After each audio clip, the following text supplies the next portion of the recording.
지금 태국 상황이 정말 심상치 않습니다. 먼 나라 이야기인 줄 알았던 이란과 미국 사태의 여파가 이곳 태국 홍콩까지 덮치면서 사람들의 생활이 완전히 달라졌거든요. 기름 한 방울 넣으려고 대학볕 아래에서 1시간 넘게 줄을 서는 건 이제 기본이고, 기다림 끝에 겨우 주유소에 도착해도 기름이 다 떨어져서 허탈하게 발길을 돌린 차들이 태반이에요.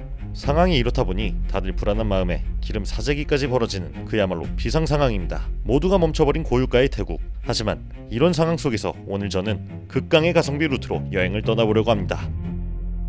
안녕하십니까, 투스브레컴다 캅! 지금 태국 홍긴 상황이 심상치가 않습니다. 그래서 주유소에 가면 기름 한번 넣겠다고 1시간 줄 서는 건 기본이고, 그마저도 주유소에 남는 기름이 없어서 발길을 돌리는 사람들이 태반입니다. 근데 지금 제 상황이 발등에 불이 좀 떨어졌어요. 사실 몇 달 전부터 여자친구랑 바다를 보러 가자고 계획을 세워뒀거든요. 그래서 며칠 동안 어떻게 하면 싸게 갈 수 있을까 머리를 굴려봤더랬죠. 근데 아직 기차는 기름값이 반영이 안 된대? 그래서 오늘 밤 바로 지옥의 슬리핑 기차 타고 떠납니다. 목적지는 파타야에 있는 꼬란섬. 고유가 시대 최강 가성비 루트를 타기 위해 콩겐에 있는 기차역에 도착했습니다. 근데 오늘도 좀 늦어버렸네요. 그래서 서둘러 승강장에 입장하려고 하니 이번엔 표가 말을 안 들어요. 아무리 스캔을 찍어도 안 열려서 뛰어넘어야 하나 생각하던 중에 아저씨가 찍어주더니 그냥 들어가래요. 역시 과학기술보다 믿음직스러운 건 사람의 노동력이죠. 이것이 태국 테크놀로지야. 자, 어쨌든 무사히 기차역까지 왔으니까 이제 좀 안심해도 될 것 같군요. 하지만 역시 기차는 정시에 오지 않습니다. 그래서 시간도 남겠다. 기름값의 상승이 태국 사람들의 삶에 어떤 영향을 끼치는지 인터뷰를 잠깐 해봤어요. 탐탐다이 마이 캅? 추억니 남만 라카 큰 군 킷 아라이 캅? ปกติเติมเต็มถัง 1,000 ใช่ไหมช่วงนี้ก็ประมาณน่าจะ 1,600 บาท 네, ผมเคยเห็นว่าพลาสติกก็ราคาขึ้นอันนี้ไม่เกี่ยวกับบิสเนสของคุณไหมครับ เกี่ยวสิ เพราะว่าแพคเกจจิ้งเป็นพลาสติกแต่ยังไม่ได้เช็คราคานะ 뭐 그렇다는군요. 이 생활 전반에 있어서 미국과 이란 사태에 따른 기름값 폭등, 서민들 생활에서마저도 이제 체감이 되는 것 같습니다. 사실 제가 이걸 찍게 된 이유도 여친의 가족뿐만 아니라 주변 사람 모두 기름을 쟁여놓고 있더라고요. 그것도 생각보다 심각하게요. 그래서 이번 여행을 기름값 걱정이 없는 기차 여행으로 정했지만 이때는 알지 못했습니다. 이것이 고생길의 시작이라는 것을요. 그래도 처음 시작은 좋아 보였습니다. 기차가 상당히 깔끔해 보였거든요. 오, 네, 게스트하우스 같은데요? 이 슬리핑 기차는 낮에는 일반 좌석으로 이용하지만 야간 때는 좌석을 조립해서 2층 침대 형태로 잘 수 있게 만든 특별한 기차입니다. 그래서 많은 태국인들이 장거리 여행 시 이용하는 운송수단이기도 하고요. 무엇보다 에어컨도 빠방하게 나오고 누워갈 수 있다는 편리함 때문에 가격이 살짝 있지만 그래도 아직 오르지는 않았어요. 여튼 이곳이 바로 오늘 저희가 자게 될 침대인 것 같군요. 역시 이런 슬리핑 기차는 1층이 더 좋아요. 그래서 가격도 비싸고요. 물론 가격 차이는 100바트밖에 나지 않지만 2층 침대는 위로도 옆으로도 더 작아요. 무엇보다 화장실 갈 때마다 오르내려야 되는데 이걸 몇 번 하다 보면 보관이 치료값이 더 나와요. 사바이마이? ไม่เหมือน 런시 롱런. 일단 사이즈를 알기 쉽게 여친을 눕혀봤습니다. 근데 1층도 생각보다 많이 작네요. 몸집이 작은 개미가 눕기에도 좀 작아 보이는 사이즈. 과연 제가 누우면 어떨까요? 아니, 제가 키가 큰 편이 아닌데 다리랑 머리랑 닿는데요?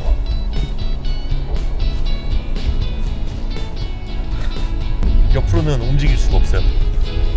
이렇게 10시간 지옥의 추노기차 여행이 시작되었습니다. 하지만 힘들더라도 낭만은 챙겨야겠죠? 이 기차 여행이 왔으면 뭐다? 간식 까먹어야죠. 키랑 마이킬러. 너 다 처먹어 돼지 새끼야. 이때 신기하게 여자친구는 까먹으라는 과자는 안 까먹고 이상한 약을 까먹고 있더라고요. 아니 시발 대체 뭐하는 짓이야? 알고 보니까 알약을 못 삼키는 사람들이 있다는데 이게 제 여자친구만 그런 게 아니더라고요. 찾아보니까 성인 3명 중 1명이 알약 삼키는데 어려움을 겪는다고 합니다. 그래서 약 먹을 때면 이렇게 씁쓸한 가루를 입에 털어버리고 고통스러워하곤 해요. 아, 이것도 복이네. 저는 알약 20개씩 때려 삼킬 수 있거든요. 물론 과자도 20개씩 삼킬 수 있다는 게 문제지만요. 어쨌든 기차에서 이렇게 과자 까먹은 게 또 행복 아니겠습니까? 냄새 미쳤다. 순식간에 알싸한 과자향이 객실 내로 퍼지기 시작했습니다. 이미 몇몇 사람들은 커튼 쳐놓고 몰래 먹고 있더라고요. 하지만 너무 시끄럽게 먹으면 민폐니까 살살 녹여 먹도록 하죠. 이때쯤 여자친구에게도 한 입 주려고 했지만 이따 가서 안 먹겠다고 하더라고요. 응? 여행을 가는데 이빨을 닦는다고? 상남자의 세상에서 살아온 저로서는 이해할 수가 없습니다. 그래도 기왕 먹을 거면 제대로 먹어야죠. 다음 먹을 거는 바로 이겁니다. 투존쿠. 이 미친 탄수화물을 먹으면 졸음이 몰려오면서 혈당 스파이크가 빡 오겠죠? 그 타이밍을 놓치지 않고 그대로 쓰러져서 잠들 거예요. 이것이 바로 잠들기 힘든 기차 안에서의 천연수면제라고 할 수 있죠. 그러면 바로 한 입? 비록 2,000원짜리 편의점 버전이지만 속은 카다이프로 꽉 채워져 있군요. 그리고 마지막 마무리로 시원한 탄산을 마셔주니까 슬슬 입질이 오더라고요. 뿅 간다. 슬슬 혈당 스파이크가 올라오고 있어요. 잠이 온다. 자, 그러면 자고 일어나서 뵐게요. 보급용 베개를 뜯고 이제 자려고 유튜버들의 굿나잇 인사를 합니다. 하지만 페이크였어요. 아직 다 먹지 못한 과자가 남았거든요. 이때 옆에서 바라보던 여자친구가 한마디 합니다. 아우, 저 돼지 새끼 언제까지 처먹은 거야? 이렇게 유튜브를 보면서 과자 한 봉지를 다 먹고서야 슬슬 잘 준비를 했어요. 하지만 30분이 가도 1시간이 지나도 도저히 잠들 수가 없었습니다. 기차 안이 생각보다 좁고 진동이 심해서 도저히 잠들 수가 없었거든요. 근데 잠 못 들어 슬픈 건 저뿐만이 아니었습니다. 옆을 보니 퀭한 얼굴로 저를 쳐다보고 있는 여자친구가 있더라고요. 이거 뭔가 시작부터 조진 것 같은 느낌이 드는데요. 결국 이리저리 뒤척이다가 새벽 4시가 되어서야 겨우 잠들 수가 있었습니다. 그리고 1시간 후 귓가를 때리는 안내방송이 시작되었어요.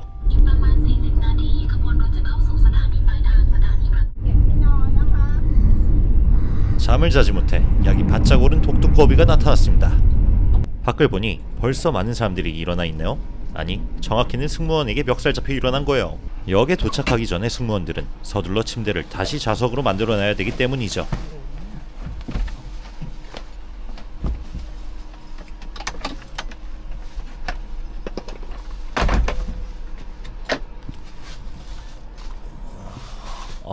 빨리 안 일어났으면 저 손에 등짝 스매시 맞을 뻔했다. 어쨌든 얼마 지나지 않아 방콕에 도착했습니다. 하나 문제가 있다면 뒤지게 피곤하다는 것만 빼고요. 호호! 자, 드디어 방콕에 도착했습니다. 자, 일단 기차가 생각보다 춥고 많이 흔들려가지고 잠을 많이 자진 못했어요. 히락, 넌 끼춘몽? ไม่รู้2-3 ชั่วโมง 2 ชั่วโมง 일단 저희 둘 다 굉장히 피곤한 상태인데 잠도 깰 겸 아침 먼저 먹으러 가겠습니다. 일단 아침 식사는 버스터미널이 있는 에까마이 근처에서 먹기로 했어요. 그리고 찾아온 곳은 버거킹. 밤새 고생했으면 아침이라도 잘 먹어야 되는데 이렇게 일찍 문 여는 곳은 여기밖에 없더라고요. 그래도 나름 맛있게 먹었습니다. 태국 버거킹에서는 조식으로 죽을 팔고 있던데 맛이 상당히 괜찮더라고요. 근데 문제는 먹고 나니까 피로가 한 방에 몰려온다는 거예요. 이러다 뒤지겠다 싶을 때 옆을 보니까 저 말고 좀비가 한 명 더 있더라고요. 야, 씨, 얼굴 왜 이래 너? 왜 맨날 이러? ตายแล้วจะตายแล้ว วันนี้ไปโกรันได้ไหมอ่ะ ไปได้ไหมไม่ไปหรอ 똥바이. 이미 꼬란에 호텔을 잡아놔서 무조건 가야 하는 상황이었어요. 안 되겠다. 이대로 가면 뭐 여행이 아니라 고행이 될 것 같아요. 아무래도 피자기 한번 써야 될 것 같습니다. 키라, 홈정, 란 바디케어, 디 티수, 빠이껌네. ได้ 일단 그러면 가서 피로 좀 풀고 가자. 가자. 그래서 도착한 바로 옆 길거리. 짜잔, 란디 티수. 고품격 안마 의자를 보고 기뻐하는 여자친구군요. 근데 이렇게 나왔다가는 우리 구독자 형님들이 깃방망이 때리겠죠? 사실 이거는 장난이었고 여기 방콕에서 정말 좋은 샵 협찬 받아놨습니다. 가서 안 믿어 캐스키야. 아니고 여기 아니야. 놀랐지? 자, 드디어 도착했습니다. 통로에 있는 릴렉스 바디케어. 여기가 요즘 방콕에서 핫한 베트남식 바디케어 샵인데요. 때마침 이곳에서 개꿀 협찬이 들어왔더랬죠. 자, 그러면 여자친구 데리고 이 안에서 피로 풀러 한번 가볼게요.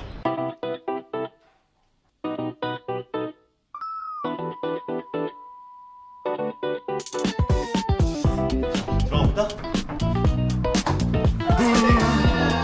들어가자마자 사장님을 비롯한 수많은 직원들이 저를 반겨주셨어요. 이러니까 여친 앞에서 가오 좀 사는데? 근데 모양새가 직원들 일렬로 세워놓고 줄 빠따 때린 것 같아서 조심스럽게 물어봤어요. 근데 왜 벌 주는 거예요? 인사. 인사하고 좀 잘 찍으시라고. 네네네. 아유, 감사합니다. 그리고는 가격을 한번 살펴봤어요. 90분에 890바. 이 정도면 방콕에서 개꿀이라고 할 수 있죠. 베트남 가는 것보다 훨씬 싸다. 일단은 발 세척부터. 미안해요. 때국물이 많이 꼈죠? 커터갑. 발톱 옆에 낀 때를 보고서도 웃어주는 이 친절함. 서비스 마인 굿. 자, 그러면 이제부터 기차 안에서 쌓인 피로 확실하게 풀어보도록 하죠. 밤새 먼지 구덩이 기차에서 쌓인 노폐물 먼저 제거해주고 건조하지 않게 영양크림을 얼굴 빈틈없이 싹싹 발라주네요. 옆에를 보니까 여자친구는 이미 얼굴에서 빛이 나고 있어요. 그리고 무엇보다 좋은 건 마사지사의 섬세한 손놀림. 이때 눈을 뜨면 다소 서로가 민망할 수 있으니 눈은 꼭 감도록 하죠. 이후로 오이팩을 받으며 슬며시 눈을 떠보니까 노가다 현장에서 많이 쓰던 헤드랜턴이 보이더라고요. 야 너도? 야 나도! 개소리가 무색해지게 이윽고 그녀는 단단한 면봉으로 제 귀를 사정없이 유린했습니다. 디마카. 다음은 손톱 발톱을 깎을 차례. 발톱 자르는 건 보기만 해도 냄새가 올라오니까 생략하도록 하고요. 이후로 진행되는 꾹꾹이 마사지. 한 가지 베트남과 다른 점이 있다면 무협영화처럼 경공을 쓰며 발로 밟아주는 마사지는 없더라고요. 그래도 상당히 만족할 만한 마사지였습니다. 받는 내내 몸이 너무 풀려가지고 카메라가 몇 번 얼굴로 떨어졌거든요. 근데 옆을 보니까 초음파 공격을 받고 있는 여자친구의 모습이 보였어요. 분명 자고 싶다고 했는데 자긴 클렀네. 그리고 머리를 감으면서 직원분이랑 이런저런 얘기를 해봤는데 아직 한국어 패치가 안 되셨더라고요. 그래서 제가 서비스로 김치 패치 해줬습니다. 모른도원이세요. 네, 무릉도원이에요. 이후로 샴푸를 받고 어깨 마사지를 받으며 모든 게 평화롭게 끝났다고 생각할 때였습니다. 어디 마카? 지금 몸이 녹다 녹아. 이때 등 뒤에서 느껴지는 싸늘한 시선. 안녕. 타문간유. 억바해. 여자친구의 시선은 마치 이런 느낌이었어요. 야 이년아! 나이도 어리고 이쁜 년이 감히 내 남자친구 등허리에 배를 붙여? 오늘 하루 뭔가 좀 피곤해질 것 같은 느낌 들어서 황급히 주제를 돌렸습니다. 부차이 거, 푸잉 거, 라카무안간 차이메이캅? 네, 푸잉, 사폼 약막 차이메이캅? 네, 라카무안간로. ราคาเท่ากันค่ะแต่ว่าก็ตัดออกบางอย่าง 여기 엄청 개꿀인데요? 여자 머리가 훨씬 길어가지고 머리 감기기도 힘들고 말리는 것도 힘든데 가격 똑같대요. 그러면 여기 여성분들은 그냥 머리 감으러 왔는데 케어받는 그 느낌으로 오셔도 좋을 것 같아요. 개꿀인데? 개꿀? 개꿀? 어쨌든 머리를 말리면서 로션을 바르고 있는데 이곳의 서비스는 아직 끝난 게 아니었더라고요. มันก็หนีผิวดีมาก 지금 넌거 POD가 หรือแต่งงาน 버와 덱덱 อ๋อใช่ค่ะ 아유 털라이까? อายุ22ค่ะ 베이비 베이비 베이비 ลูกค้าอายุเท่าไหร่คะ 아유 쌈호카 เหมือน30ต้น 빡네 마이차 에이 자 여기 아주 립서비스까지 아주 완벽합니다. 어쨌든 머리를 말리고 내려갔는데 사장님이 절 보더니 한 소리 하시더라고요. 오 마이 갓. 오. 투스 형 머리가 아주 심각하네. 아저씨예요 아저씨. 아이고. 제 심각한 흰머리를 보더니 염색도 공짜로 해주신다는 거였어요. 오, 잘생겼어. 화면빨이 좋네. 뭐요? 시발? 매기는 건가? 아역 배우 출신. 오. 아닙니다. 뭐 단역으로 나왔던 걸로 이빨 한번 털어봤습니다. 어쨌든 1층에서는 염색과 다운펌 그리고 커트까지 한다고 하니까 바디케어 받으면서 같이 받으시면 좋을 것 같습니다. 이렇게 풀바디케어 종료. 우와 잘 받고 나왔습니다. 여기서 받고 나오니까 피부도 뽀송뽀송해지고 기차에서 쌓였던 피로가 그냥 녹아버렸습니다. 키니 루스가라야. รู้สึกจะหลับอ่ะ ไม่อยากไป ไม่อยากไปเกาะล้าน 여자친구도 좋았다고 하니까 다행이네요. 여러분들도 방콕 여행하시다가 피로가 많이 쌓이신다면 여기 릴렉스 바디케어 한번 와보신 거 추천드릴게요. 무엇보다 3개월 이내에 제 영상 보고 왔다고 하면 할인도 해준다고 하니까 한번 와보시길 바라겠습니다. 이렇게 피로도 풀었겠다. 파타야로 이동하기 위해 에까마이에 있는 버스터미널로 이동했습니다. 솔직히 기름값이 많이 올라서 버스값도 올랐을 줄 알았거든요. 근데 작년이랑 똑같은 131바트 대중교통 개꿀! 하지만 싼 만큼 단점도 있다는 점, 바로 좌석 뺏기 때문입니다. 이게 지정석인데도 역시나처럼 제자리에 앉아있는 사람을 볼 수가 있군요. 그래서 한마디 했습니다. 꺼져 갸스키야 내 자리야. 미안해. 어떻게든 자리를 지켜냈습니다. 이 이후로 버스에서 잠깐 눈을 붙이며 오란섬에서의 행복한 꿈을 꿨어요. 하지만 이때는 미처 알지 못했습니다. 섬에 발을 들이기까지 수많은 위기들이 닥친다는 것을요. 그 이야기는 바로 다음 편, 아니죠, 다다음 편에서 보여드려야겠네요. 며칠 뒤면 바로 태국 최대 축제 송크란인데 이거 먼저 보여드린 게 예의 아니겠습니까? 사실은 조회수 빨 수 있지 않을까 싶어서요. 그래서 다음 편은 송크란 축제 먼저 보여드리고 이후에 꼬란섬 이야기로 돌아오겠습니다. 그럼 오늘 영상은 여기까지. 이상 투스불의 걸습니다. 캅! 클럽의 입장 얼굴이 안 보여 아무나 비벼 이곳은 난장판 모나밀러 100명이 펼치는 블랙 라벨 콩가 올리지